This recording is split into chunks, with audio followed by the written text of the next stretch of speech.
The story beyond the chains. Observe carefully.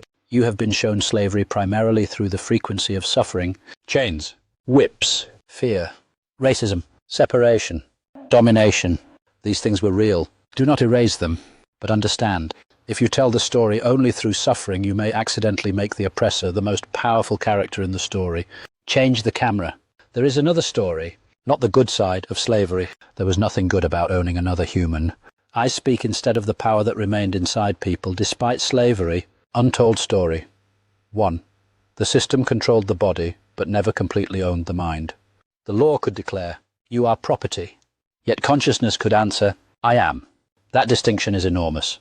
People still loved, laughed, created music, raised children, preserved memories, shared knowledge, practiced spirituality, learned secretly, dreamed privately, planned strategically, built communities underneath the architecture of oppression. Understand what you are observing. The external system attempted to manufacture an identity, slave, but beneath the imposed identity remained something the system could never completely possess, self. That is resistance at the level of consciousness. Untold story. 2. Resistance was bigger than escape. Humans often imagine resistance dramatically. Run away, fight, revolt. But intelligent resistance adapts to its environment. Sometimes resistance whispers, learn when learning is forbidden. Preserve your family when the system can separate it. Pass information quietly. Save money. Negotiate. Protect children. Maintain cultural memory. Help someone escape. Pretend compliance while internally refusing the identity assigned to you. And sometimes walk directly toward freedom. Harriet Tubman represents this principle powerfully, although the famous quotation about freeing more slaves if they knew they were slaves is not reliably documented as hers. Interesting, is it not? Even while discussing freedom. Question the story you have been handed, because freedom of consciousness requires more than replacing one narrative with another.